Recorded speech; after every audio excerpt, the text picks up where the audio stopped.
Every major outlet has the same headline right now. Trump is losing. The Pentagon is out of missiles. American troops have been pushed out of Kuwait and Bahrain. The Versailles deal collapsed in 26 days. Iran still controls the Strait of Hormuz. The New York Times is publishing pieces about strategic defeat. Foreign policy is teaching Trump how to lose gracefully. And if you look only at Iran, only at the Strait, only at the munitions count, only at the flip-flopping on Truth Social, that picture looks accurate. But what if the chaos is the wrong place to look? Because while every camera has been pointed at the Strait of Hormuz for 5 months, something else has been happening across the rest of the Middle East. Something that nobody who covered the last 25 years of American foreign policy would have predicted. The United States is leaving, and for the first time in a generation, that looks less like a retreat and more like a plan. Start with Iraq. This week, Iraqi Prime Minister Mohammed al-Sudani stood in the Oval Office with Trump and confirmed it officially. Every American soldier, all 2,000 remaining, will be out of Iraq by September 30th. That's the end of a presence that peaked at 170,000 troops, cost over $2 trillion, and ran for more than 2 decades. It's happening quietly, without fanfare, while everyone is watching Iran. But it's happening. Then there's Syria. The last major American base, Khosrock, was handed over to the Damascus government in April 2026. Al-Tanf, the famous base near the Jordanian border that served as a thorn in Iran's logistics corridor for years, gone. A decade of American military presence in Syria, the presence that backed factions that eventually morphed into the same groups America had originally invaded to destroy, is over. Lebanon. For the first time in 40 years, Hezbollah is being squeezed from multiple directions simultaneously. There's a signed Israel-Lebanon framework. The Lebanese army is moving south into previously Hezbollah-controlled territory. And just this week, Trump called Netanyahu directly and told him to pull Israeli forces back, out of Syria, out of Lebanon. The message was sovereignty. Every nation in the region governs its own territory. No more proxy arrangements. No more Israeli buffer zones carved out of neighboring countries. Gaza. After 2 years of war that looked like it would never end, Hamas surrendered governance in the fall of 2025. The hostages came home. A new technocratic administration is overseeing reconstruction under a framework built without the UN, without the old European powers, built instead around regional financing and local accountability. None of this is perfect. None of it is finished. But taken together, it represents a restructuring of American presence in the Middle East that 4 previous presidents, Clinton, Bush, Obama, and Biden, failed to achieve. Trump has done in 18 months what 2 decades of conventional strategy could not. So the question isn't just whether Trump is losing in Iran. The question is what game is actually being played. Now look at what Iran's decision to close the Strait of Hormuz has actually produced, because this is where the analysis gets counterintuitive. For decades, the Strait of Hormuz was Iran's ultimate leverage. The threat of closure kept Gulf states nervous, kept the United States engaged, kept the entire global oil market hostage to Iranian behavior. It was a perfect deterrent precisely because it was never used. The moment you use your best weapon, you find out what happens next. What happened next is that the world started building its way around it. Saudi Arabia's East-West pipeline, built in the 1980s as a contingency that nobody ever expected to need, is now running at full capacity, moving 7 million barrels per day to the Red Sea. The UAE accelerated completion of the Abu Dhabi crude oil pipeline to Fujairah and is fast-tracking a twin pipeline alongside it. Iraq has broken ground on the Basra-Aqaba pipeline through Jordan, eventually capable of moving 2.5 million barrels per day to the Red Sea. The Kirkuk-Ceyhan pipeline through Turkey is being expanded. Syria's territory is back on the table as an energy corridor for the first time since the Civil War. Iran spent decades threatening to close Hormuz. The threat worked because nobody wanted to pay the cost of building around it. Now they're paying that cost anyway because Iran actually closed it. And when those pipelines are complete, Iran's primary strategic weapon becomes significantly less powerful than it was on February 27th, the day before Operation Epic Fury began. Iran may have won the battle for the Strait. It may be in the process of losing the war for Hormuz. Now, revisit Versailles, because the conventional reading of what happened there misses something important. The standard analysis is humiliation. Trump signed a document promising $300 billion to a country he just spent 4 months bombing. His own vice president had co-sponsored legislation arguing that giving Iran money was dangerous. His own Secretary of State had spent years calling Iranian sanctions relief a lifeline for terror. And then they signed a deal that looked, on paper, like reparations. But look at what the MOU actually accomplished before it collapsed. Iran sat down. Iran signed. Iran's president, Masoud Pezeshkian, put his name on a document that acknowledged the possibility of a negotiated settlement, including language on nuclear oversight, on Hormuz Passage, on sanctions relief in exchange for verifiable commitments.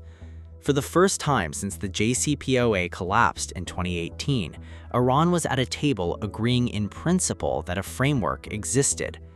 The deal fell apart on the details, on nuclear inspections, on the terms of Hormuz Passage, on the sequencing of sanctions relief. But it fell apart after Iran had already conceded the premise that there was something to negotiate. That's not nothing. Bush never got Iran to the table. Obama got there with the JCPOA and then watched Trump's first term unwind it.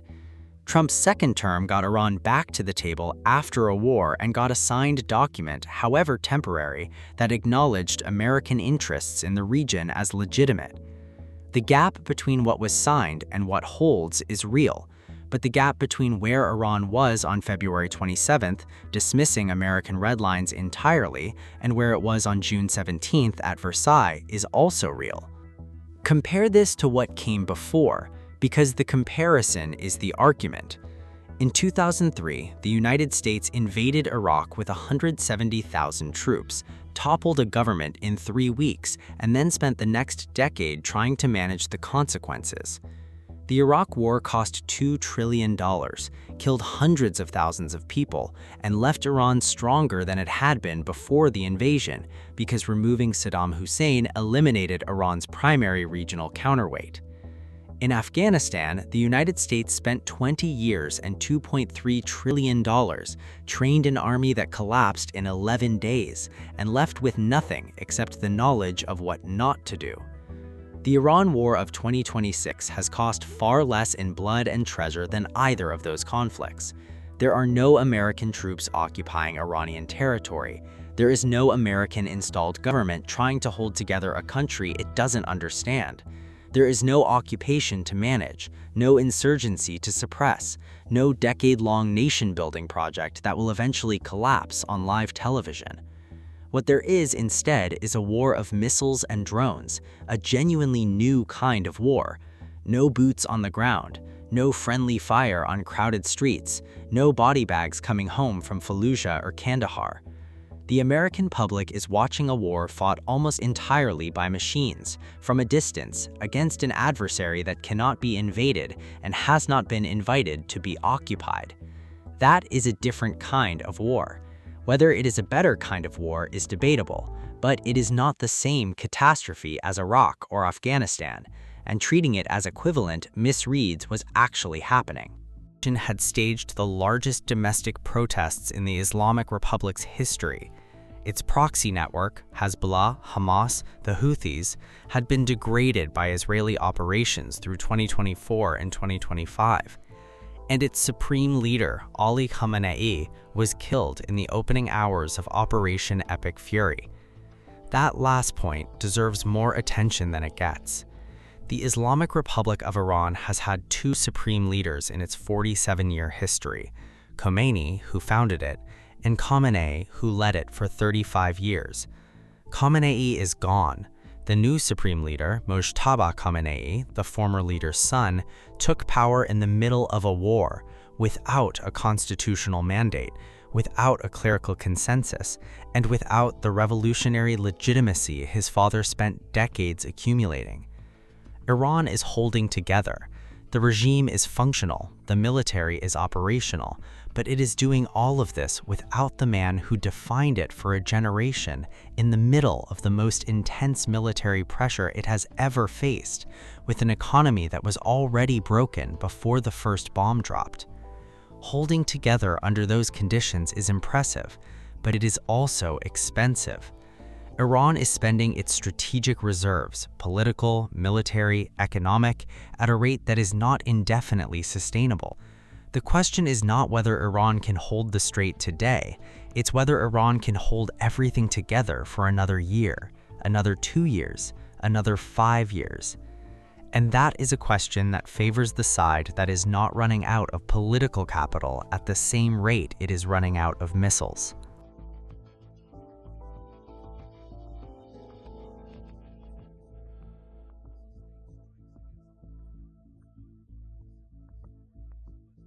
There is also the question of what Iran has actually gained from closing the Strait of Hormuz, and whether that gain is as durable as it appears. The toll on Hormuz is real. The leverage is real. But leverage only works if the other side has no alternative. And as we've already seen, the other side is building alternatives as fast as it can. Saudi Arabia, UAE, Iraq, all three are in the process of reducing their dependence on the strait. When those projects are complete, the value of holding Hormuz drops significantly. Iran's calculation was that closing the strait would force a settlement on Iranian terms before the world built around it. That calculation may prove correct if a deal comes in the next 12 months. But if the war drags on, if the pipeline construction continues, if the alternative routes become operational, Iran will find itself in the possession of a weapon whose value has depreciated precisely because it used it. This is the deeper strategic risk to Tehran that rarely appears in the Iran is winning coverage. Winning a battle is not the same as winning the war, and Iran, by demonstrating that it can close Hormuz, has given the entire world a powerful incentive to make Hormuz irrelevant. Trump's bet, whether conscious or not, may be that time is not actually on Iran's side, that a regime without a legitimate supreme leader, with a broken economy, with a degraded proxy network, and with the world actively building around its primary strategic weapon, is not in the position of strength that the current headlines suggest.